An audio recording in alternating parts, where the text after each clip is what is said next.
أعوذ بالله من الشيطان الرجيم. بسم الله الرحمن الرحيم.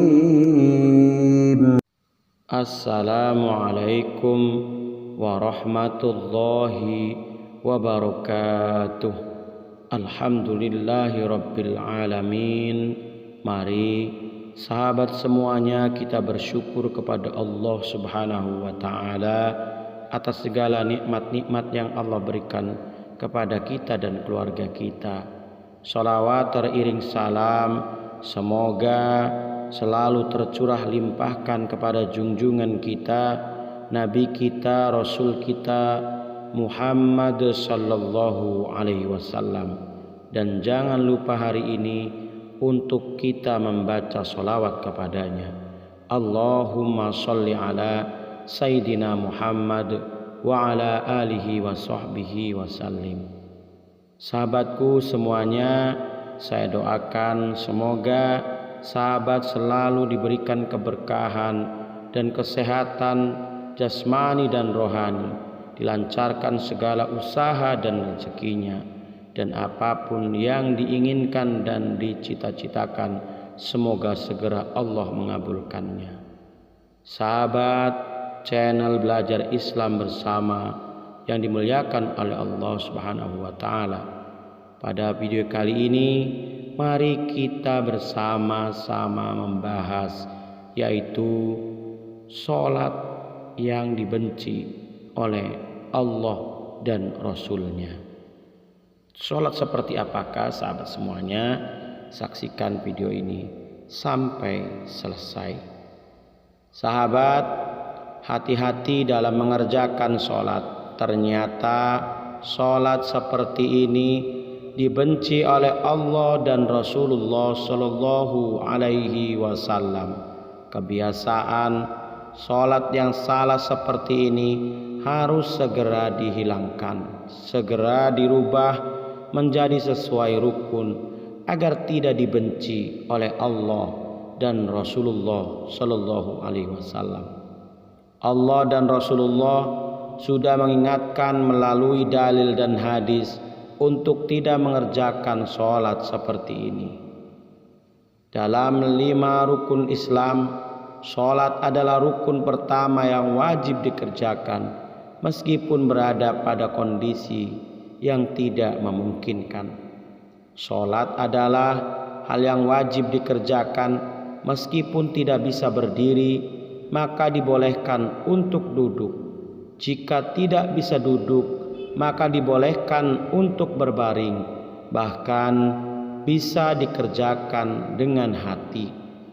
Karena itu sangatlah tak logis apabila seseorang mengaku beriman kepada Allah Subhanahu wa taala namun meninggalkan ibadah yang berfungsi sebagai tiang agama. Sekalipun sholat merupakan tiang agama, ternyata ada beberapa jenis sholat yang sangat dibenci oleh Allah Subhanahu wa taala dan Rasulnya. Dalam ajaran Islam, sholat bukan lagi ibadah yang perlu dipertanyakan tentang status hukumnya. Di berbagai dalil Al-Quran maupun hadis, Allah Subhanahu wa taala serta Rasulullah Shallallahu alaihi wasallam telah menetapkan dengan jelas, sudah ditetapkan mana sholat yang wajib dan sunnah. Namun meski demikian masih banyak yang menyepelekan sholat ini. Rasulullah Shallallahu alaihi wasallam bersabda, inti dari segala perkara adalah agama Islam dan tiang penopangnya adalah sholat. Hadis riwayat Tirmizi. Meskipun sholat merupakan tiang agama, namun bagi segelintir muslim saat ini kedudukan tersebut kerap kali dianggap enteng oleh orang-orang. Alhasil, sholat yang seharusnya mampu mendatangkan pujian dari Allah justru berubah menjadi ibadah yang sangat dibenci Allah dan Rasulnya. Bagaimana tidak, esensi utama dalam sholat adalah mencari ketenangan dan kekhusyuan. Mengerjakan sholat harus dengan ketenangan dan kekhusyuan atau yang biasa disebut dengan tumak ninah. Sholat tanpa tumakninah bisa menghilangkan ruh dari sholat itu sendiri.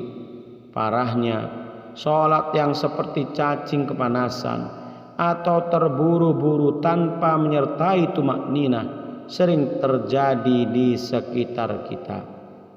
Ada hadis yang perlu kita ketahui, di mana Rasulullah Shallallahu Alaihi Wasallam pernah mengibaratkan orang yang sholat tanpa tumakninah sama dengan kejahatan seperti seorang pencuri.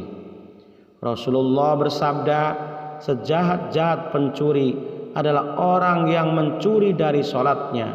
Para sahabat bertanya, wahai Rasulullah, bagaimana dia mencuri dari sholatnya? Beliau menjawab, orang yang tidak menyempurnakan ruku dan sujudnya. Hadis riwayat Ahmad. Kondisi yang dijelaskan dari hadis ini ternyata berangkat dari pengalaman Rasulullah bersama para sahabat. Hari itu, setelah Rasulullah selesai sholat berjamaah, tiba-tiba seorang laki-laki masuk ke dalam masjid dan langsung mengerjakan sholat sendirian. Anehnya ketika sholat, laki-laki itu melakukan gerakan ruku dan sujud tanpa disertai jeda. Melihat hal itu, Rasulullah kemudian berkata di hadapan sahabatnya, apakah kalian menyaksikan gerakan sholat laki-laki tersebut? Barang siapa yang semasa hidup melakukan sholat seperti itu, maka dia meninggal tidak dalam keadaan Islam.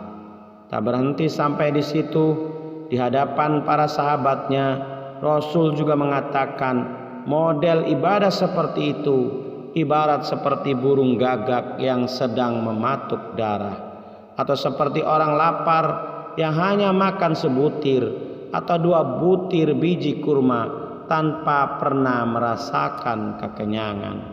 Sahabat semuanya yang dimuliakan oleh Allah Subhanahu wa taala.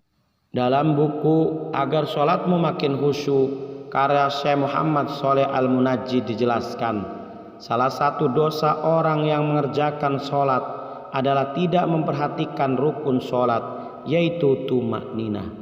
Memang tidak ada yang bisa menyangkal tentang perkara diterima atau tidaknya suatu amalan, hanyalah ketentuan Allah Subhanahu wa ta'ala. Tetapi sebagai umat muslim, kita juga harus mengetahui bahwa ibadah-ibadah yang telah ditetapkan rukunnya tak bisa diubah atau dilanggar. Itulah sholat yang dibenci Allah dan Rasulullah. Kita harus lebih berhati-hati memperhatikan rukun sholat. Sahabat semuanya yang dimuliakan oleh Allah Subhanahu wa ta'ala. Maka dari itu sahabat semuanya, mari kita pelajari ilmu agama dengan mengaji, dengan mendengarkan tausiah-tausiah, baik itu pengajian-pengajian yang ada di masjid, di majelis taklim, atau juga mendengarkan ceramah-ceramah di YouTube, ataupun kita bisa membaca buku lalu menanyakannya kepada ustadz-ustadz yang mumpuni di bidangnya. Semoga kita termasuk orang-orang yang menjalankan sholat kita dengan tumakninah. Itulah sahabat semuanya yang dapat saya sampaikan pada kesempatan kali ini. Semoga bermanfaat dan menambah wawasan ilmu agama kita. Wal'afu minkum. Mohon maaf bila ada kesalahan. Subhanaka Allahumma wa bihamdika asyhadu an la ilaha illa anta astaghfiruka wa atubu ilaih. Nasrun minallah wa fathun qarib. Wassalamu alaikum warahmatullahi wabarakatuh.